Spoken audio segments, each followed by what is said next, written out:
Alright, I'm going to be doing the Errand Boy Part 3 quest, which requires doing Lekon's table with a Gorgon.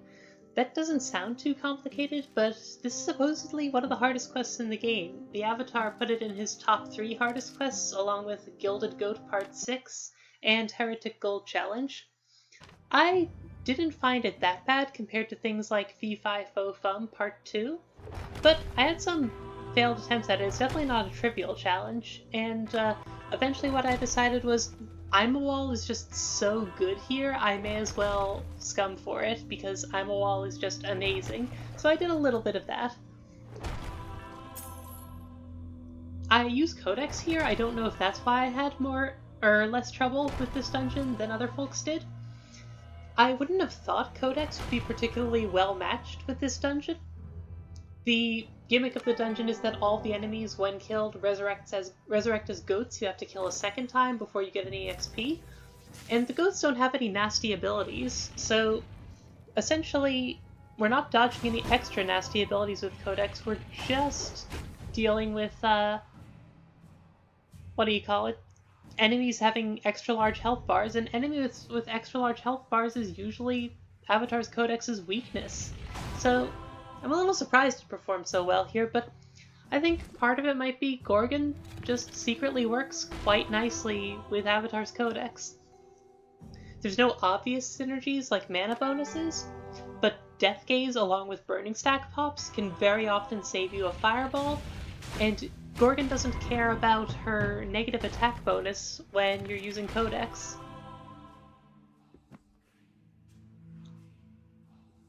So maybe that's what helped. Also, when all the monsters are so hard to kill, regen fighting, you just sort of run out of darkness. This isn't one of those vicious dungeons that has like a second floor full of stuff. This is more like Vicious Steel, where the one floor you get is all you get. So darkness is very much at a premium here, and not needing to spend lots of darkness mid-fight definitely matters. Although I am still casting like 4 to 6 fireballs on every fight, since I have to kill enemies twice, so I'm definitely not killing things efficiently, but it could be worse. And that's a big part of what IMAWAL's doing in this first phase. IMAWAL's just making all of our kills worth more. When possible, I'm using Endoswall on monsters that I killed normally. The reason for that is there are bloodstains underneath those rocks, and I see Earth Mother around, so I'm planning to convert to her at some point late in the game for a bunch of mana refills. It's actually kind of odd how it works. So Earth Mother, when you use her plantation ability to turn all bloodstains into plants, if there's a monster or another plant on top of a bloodstain, then the bloodstain still gets used, a plant grows adjacent to that space instead, and you get piety for it. If there's a rock on top of the bloodstain, however, the bloodstain is not used, you don't get piety, you get nothing. So that's why I'm breaking monsters instead of walls when I can.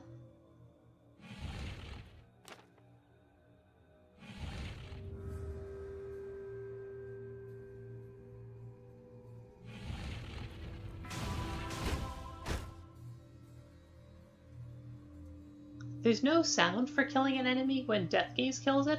Not entirely sure why, but that's always been that way since the base game, so.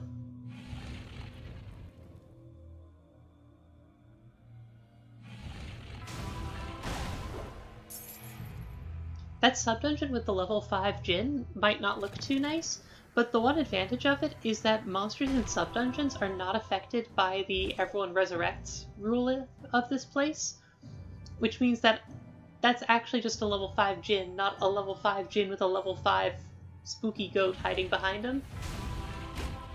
Makes him a good target. Getting pretty high up there in piety, there's a lot of spellcasters around here, so my piety's not climbing as quickly as it might with Mystera, but soon I'll be at Mystic Balance, and that will make both Endoswall and Fireball cost less mana. That's going to be very useful.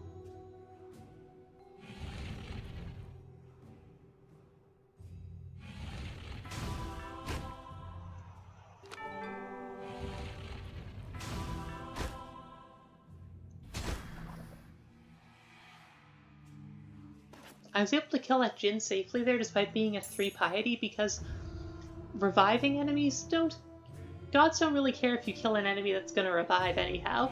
They only care about the last kill, and I think that's why the Lekon's Chosens inherit any magical attack or undead status from the former enemies, so that if you go after a magic user, Mystera will eventually get mad at you, but not until after you kill the goat.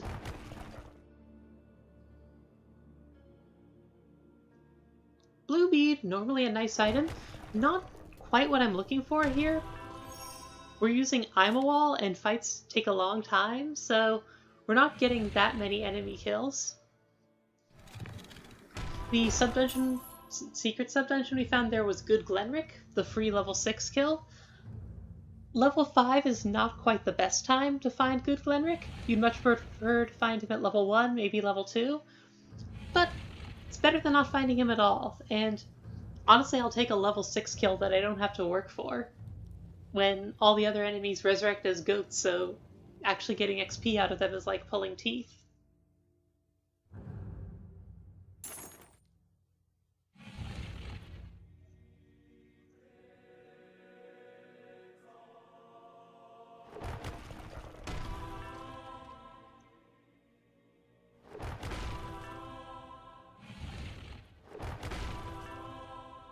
I'm gonna look for a better opponent. That level 7 Warlock seemed a little bit out of my reach. The problem is there's enemies where if I had more mana, I could win the fight, but I'm still only sitting on 2 fireballs, even with Mystic Balance.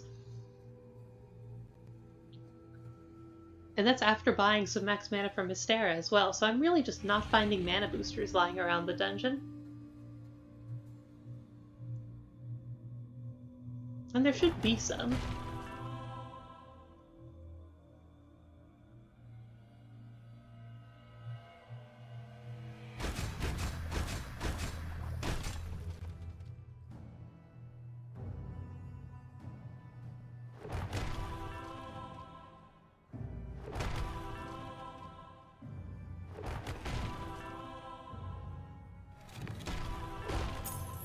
Feel very free to just petrify high-level thralls as soon as I see them, because they are poisonous, they have mana burn.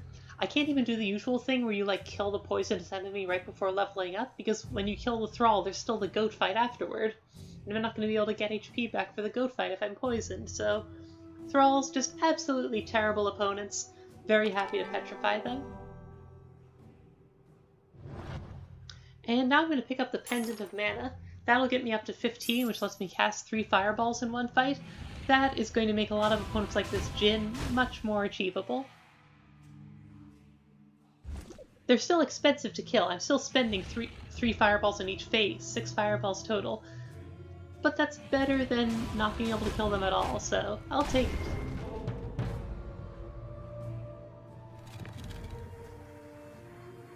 The nice thing this dungeon gives you is the Lost Lekon ability right from the start, or as soon as you touch that altar by the entrance.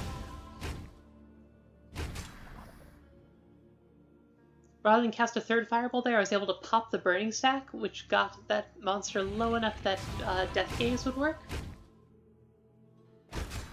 Very useful for saving a fireball now and then. I was able to do the same with that goat there, so that's 2 fireballs saved over the course of that fight.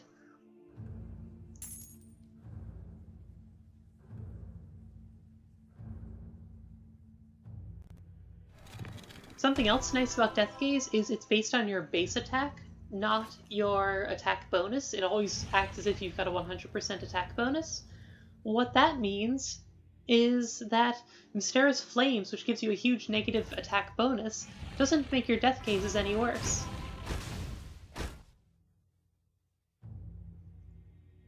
So that's something I'm able to pick up to increase my fireball damage without really suffering any downside, since pretty much all my physical attacks are Death Gazes.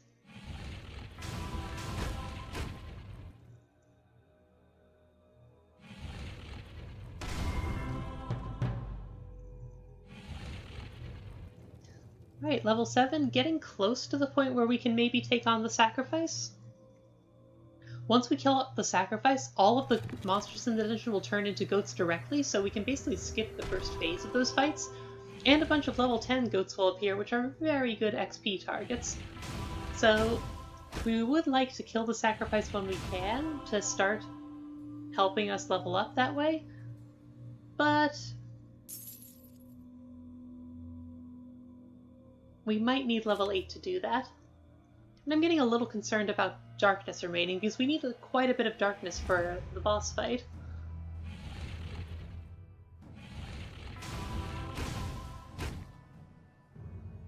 Once again, the burning stack pop into Death Gaze trick.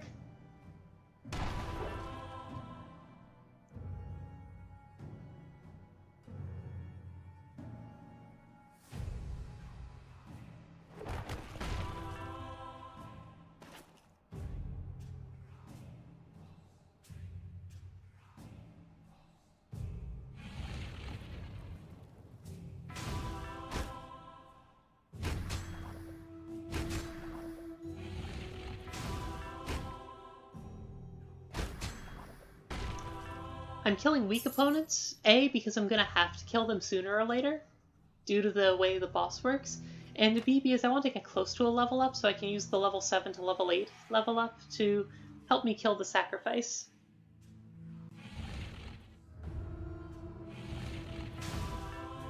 I don't know that I'm necessarily choosing efficient targets here at all, but... And there's 2 mana boosters in the corner. That's why I was so short on max mana for so long and I had to buy a Pendant of Mana. They were the very last bit of the map I explored.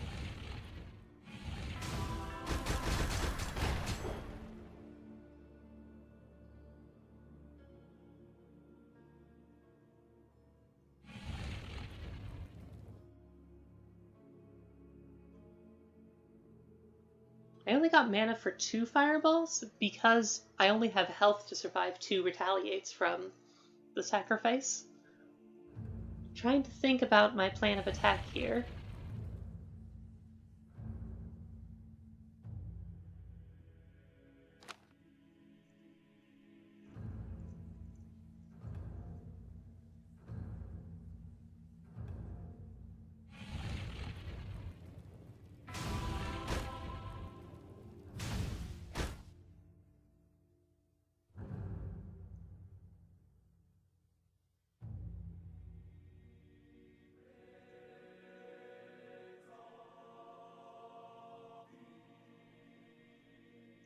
Can't survive another retaliate, so now I'm just trying to figure out who to level off of.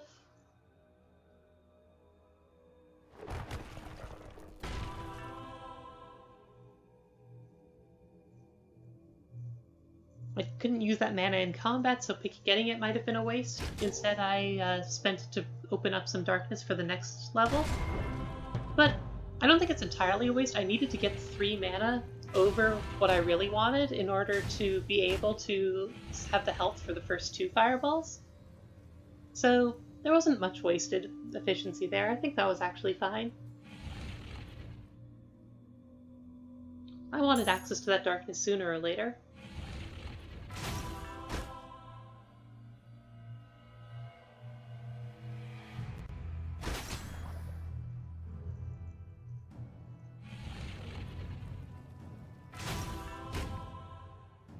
And Death Gaze finishes the sacrifice, or I can do the burning stack pop.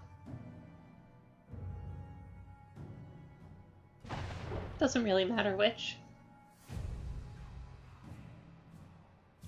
Alright, so all the enemies are goatified and reshrouded, and a bunch of level 10 goats have been spawned. I'm kind of locked in here at the moment because that level 10 goat appeared in an awkward place. But I was able to get out. And now I'd really like to get up to level 10, and I want to start clearing the map of these goats. About 2/3 of the way through the boss fight, maybe 3/4, I don't know the exact rules. The boss is going to do a Stheno type ability, where it'll remove all the goats from the map, and then gain health and resistances based on the goats removed. So if there's all these goats left alive, then suddenly it's going to gain 1,000 health and 75% of both resistances, and I'll be like, I guess I just lose? that's what happened in my first attempt. I wasn't able to clear the goats. I was hoping I'd be able to just punch through the extra health bars from the boss. I got it back down to 500 or so, but wasn't enough. So I want to get some proper kills on the level 10s to help with leveling.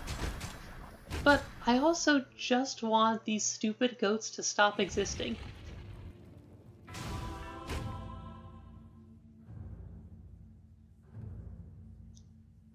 Bit of a misplay there. I thought the level 5 was in Death Gaze range. It wasn't.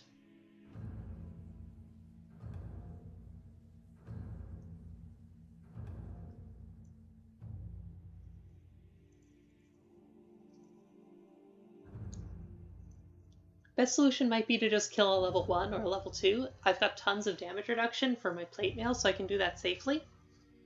And there's enough level 1s and 2s lying around that I can do that.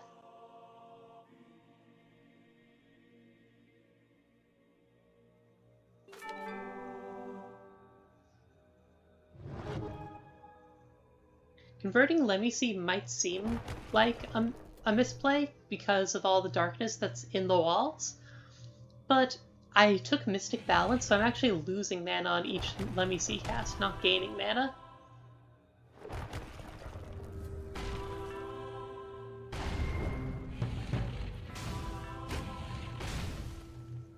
Alright, that's a level 10 goat killed. I should have petrified someone first so I could get bonus XP from it. That was a bit of a mistake there.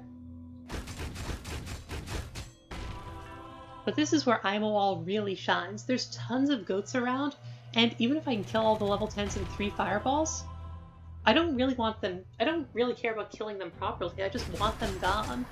And another way to make them be gone is IMAWAL them. IMAWAL kills off each goat for 5 mana, where Burndaraz took 15 mana. So really shining here in the endgame as a way to remove all the Stheno fodder. I know this boss isn't actually Stheno, but I feel like Stheno did that style of ability first, so that's what I always think of. The boss has some other mechanics that interact with goats. Once you start attacking it, it like teleports to goats and consumes them to gain like a bit of resistance and some corrosion, and also spawns goats.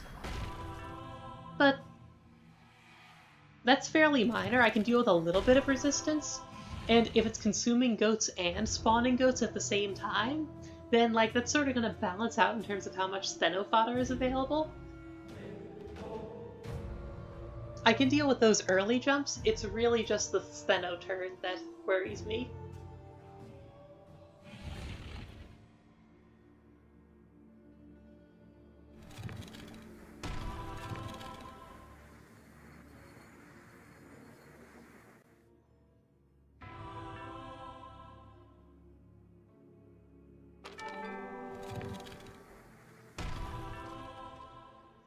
Hopping over to Earth Mother here, I'm going to be turning a bunch of people to stone anyhow, and Mystera's given me a lot of what she can give me. May as well start getting piety for it. I should probably have converted a glyph first. I do have Mystera's Refreshment, giving mana back for converting glyphs, and that's only at half strength if I've converted away from Mystera. So I lost some potential mana regain there.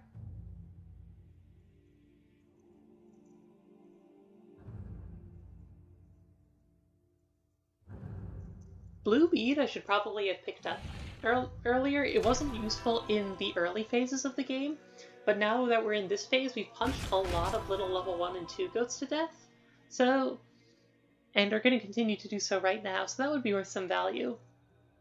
I don't actually know if blue bead triggers when you IMAWAL a monster. I'm not sure about that interaction. I'll have to try that sometime.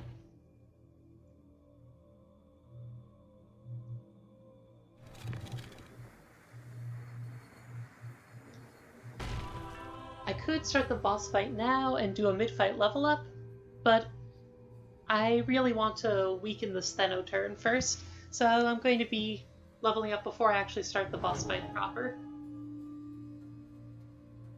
So I can spend more resources on killing stuff. IMAWAL just counters this dungeon so well that it honestly feels like a little like cheating to be using it. Like for once I feel like Avatar's Codex isn't the item that's super carrying me. But like we were asked to do this as a Gorgon. So like petrification is like intentionally going to be on your mind when you're doing this challenge. So I feel like it has to be at least somewhat intentional. I don't know.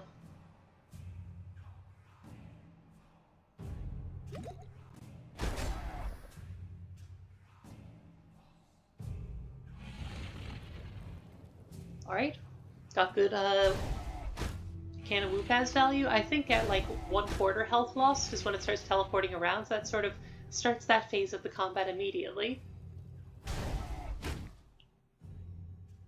So it's eaten some monsters for us, which is convenient. Unfortunately, those monsters include the like level 2 goats we were planning to level up off of, but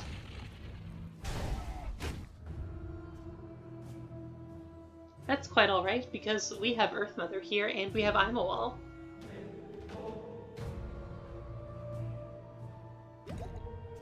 So what we can do is we can take Entanglement to slow monsters, and then turning any of them to stone with IMAWAL will give us 1 point of XP for killing a slow monster.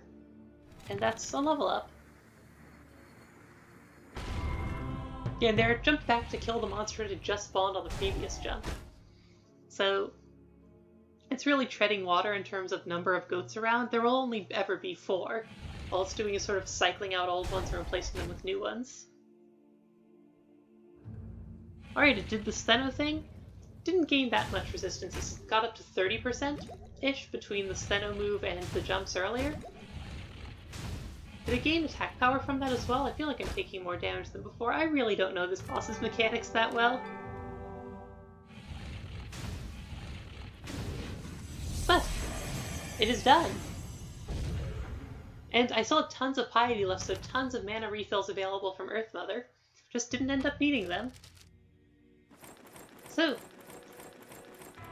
I don't know if it was IMAWAL or Codex, or specifically the combination of the two that let me stomp through this dungeon, but definitely this gave me a lot less trouble than even like Errand Boy Part 2 or V5 Folk Fun Parts 2 and 3. But it's a neat challenge, and I really like the dungeon. It's got a lot of unique stuff going on.